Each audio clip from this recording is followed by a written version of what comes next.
We are sitting here today talking with Councilwoman Misty, the newly elected City Council representative for District 9. Councilwoman, how are you doing today? It's been a great day so far. Wonderful. Well, I want to say we appreciate in advance you taking the time to chat with us so that our audience can learn more about you and one of the newest City Council representatives. I want to start off just saying that, as we sit here talking, we're nearly a month removed from your runoff election, securing the District 9 seat. How have you reflected on the campaign and that race in this past few weeks? Well, it's been a whirlwind. We've been trying to, you immediately have to get started on everything that it takes to get into the office. So we're still in that phase of everything. I think we're still absorbing the win. I mean, it's been great. The people voted and they spoke loudly about what they want for District 9, and I'm honored to represent everyone in District 9. You've called yourself a lifelong resident of the district, am I right in saying that? It feels like it. We moved here when I was about 10 years old. So yeah, and I've lived in District 9 the whole time. So it's home for me, absolutely home. So. That being said, how have you seen your part of San Antonio evolve over time, and how would you kind of characterize your district's identity? I think that's what I bring a real strength to the office for, is that perspective. So when we moved here in 1990, it was a 2-lane road out to my part of District 9, which is the Encino Park area. We didn't have an HEB out there. We had to drive into Thousand Oaks. It was a 2-lane road for the highway. They were still calling 1604 the death loop. It was very different, very rural, ranch land everywhere around us. There was one overpass where the cattle would cross over. We drove in for schools quite far, actually. The bus rides took quite a while. But now you see it's very developed. We have lots of neighborhoods. Stone Oak was still building out, and now they're pretty well built out. So we've seen a lot of changes. I've seen a lot of changes personally. And what I love about District 9 is there's a real sense of appreciation for everything that we have in District 9. And this you just feel lucky to get there. Everyone really appreciates our area of town, and it's just a special place of San Antonio.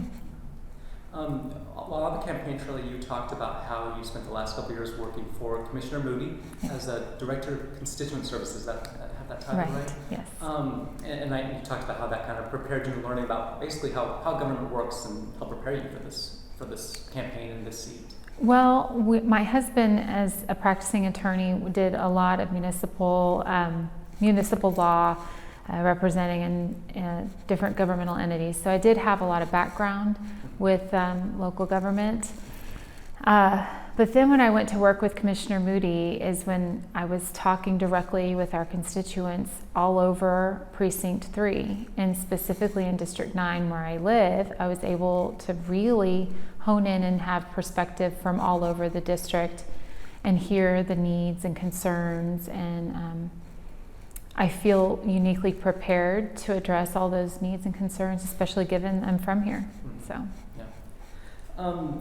One of the things I wanted to also talk to you about is that you talked about how you're from the campaign trail to last Friday's initial budget planning session, right? You've talked about how you're a proponent of smart spending, right?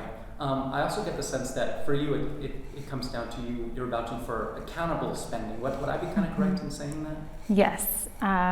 I think you prioritize what's important and what you're tasked with in city government, and you put those core basic, my whole platform has been back to basics, and I truly mean that. If we're focusing on what we're supposed to be providing as a city for our citizens, then as long as we do those things well, everything else will fall into place. So I am fully supportive of spending on those basic core services for the city. Can you also talk to me about how to balance the fact that San Antonio is in the story of San Antonio, we're certainly in the growth phase, right? With what's happening downtown, what could happen downtown, the airport, just how many people are moving to our area of not just the city but this part of Texas, right? Can you talk about how to balance fact that the city is growing and keeping up with that pace. What does accountable spending look like kind of in that context? Well, that's the big challenge we are having, is how do we pace with the growth, but spend wisely and spend on those core services. I think we're going to have to look at cutting back on the things that are not considered core services so that we meet those basic needs, which to me is public safety, infrastructure, and we have to have economic growth so that San Antonio has jobs and a way to live your life here. So as we see it grow, we have a great opportunity, and we need to jump on all the opportunities that we can. But the most important thing will be to maintain all those core services. And speaking about infrastructure, going back to Friday's budget planning session, you explicitly brought up, hey, we just had deadly historic flash floods that took the lives of 13 San Antonians. I think what most people might think about most people might think of infrastructure, their mind immediately goes to annoying potholes, street or sidewalk upkeep, but as that day showed, it can be a life or death thing we're talking about. Is part of the discussion about infrastructure having to kind of recontextualize what we talk about when we talk about infrastructure, what that means? Oh, definitely. I think, drainage is a big piece of infrastructure. And as we see growth, drainage and stormwater is greatly affected, right? So as much as it is about streets and potholes and being able to get around town and those sorts of things, green spaces, it's also about drainage. So these are things we can't overlook. These are things that are important all over the city, and they're equally important in District 9 as well. On the topic of Project Marvel, I promise I'll just ask one question about it. But one thing that stuck out to me that you talked about while campaigning, is that we're not just talking about the Spurs Arena when we talk about Project Marvel. That's just one anchor project. The priority project that the city has identified is the expansion of the convention center, which has economic benefits, right? Can you talk about, in that conversation, the challenge of weighing what it would take to realize this district versus what it could mean economically for San Antonio in the long term? Well, so you're asking like weighing the different pieces of Project Marvel? Yeah, and just the kind of finding the balance between maybe the difficult conversations of what it will take to realize it economically versus what it could bring to the city. Right. Well, those are all the metrics we're looking at, right? And those have to be shown to us. We're still waiting for a lot of that information to come forward.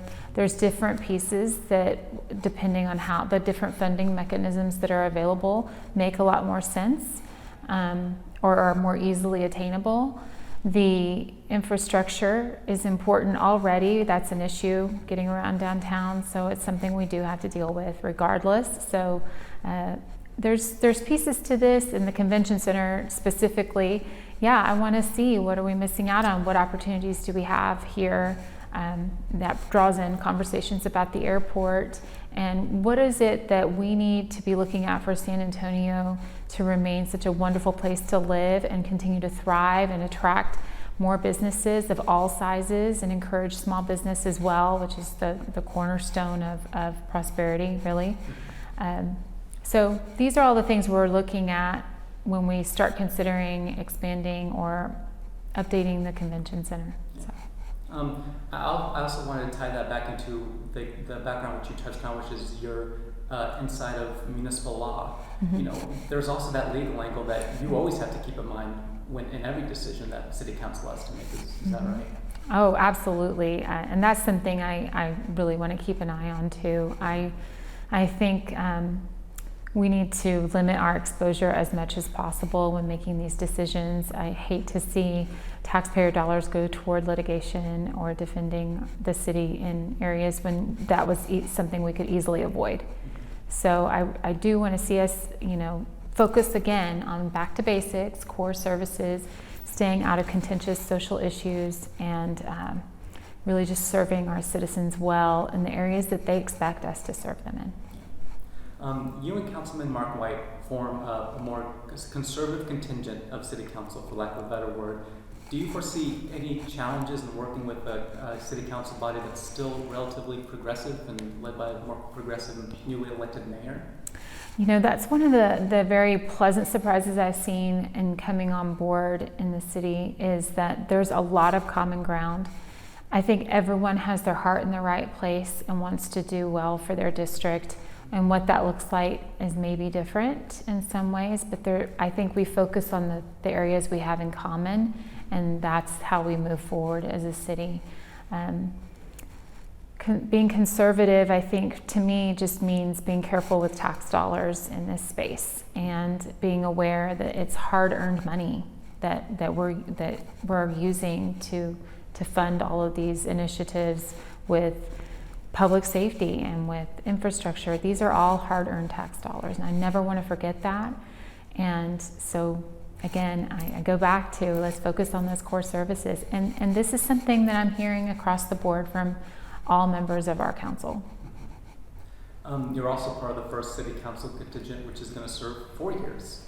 Yeah. How does that reshape what you want to do in your term versus if it was still a two-year term, or does it?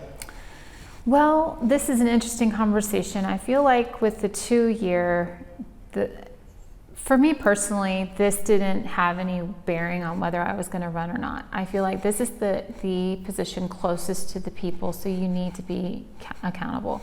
So the 2-year term is great because if someone's not doing a great job, then you can easily replace them fairly quickly. But then again, you're campaigning almost round the clock when you're in a 2-year term. With the 4-year term, we're going to be able to focus more intensely on some of the things that we want to see in our district and really advocate in those areas. And so that's sort of the gilded lily of the 4-year term versus the 2-year term. You also talked about on the campaign and on your campaign website, you said you're a proud woman of faith, you along with the rest of your family. Yes. Considering that San Antonio, in the context of San Antonio being a big city of faith and big population here in the city, can you talk about how your faith factors into your decision making, or how you plan to factor it into your decision making on council?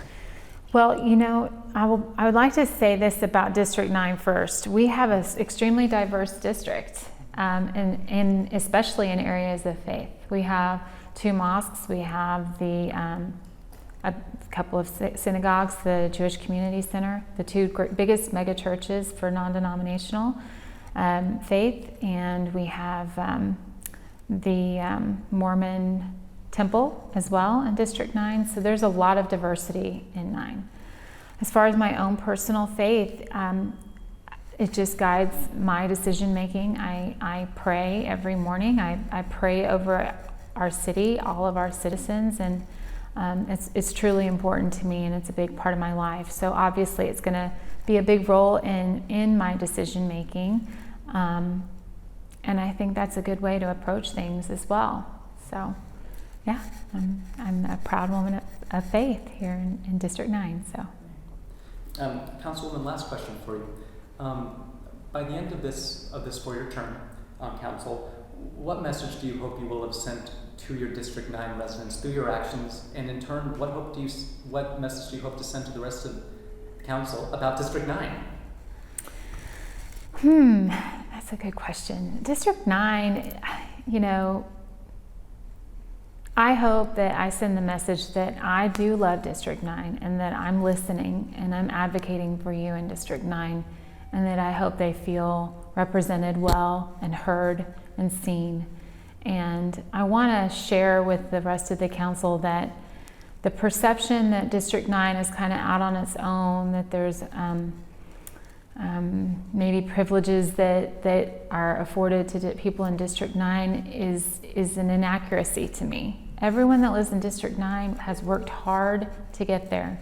It's full of hardworking Americans, veterans, people that just are looking for their best life, and they found it in District 9.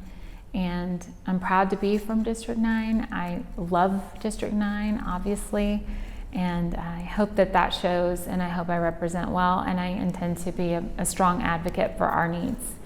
And it's an important part of San Antonio. Councilwoman, is there anything that you'd like to add that you think our audience and the citizens of San Antonio really should know about you, that you'd like to make sure they know about you?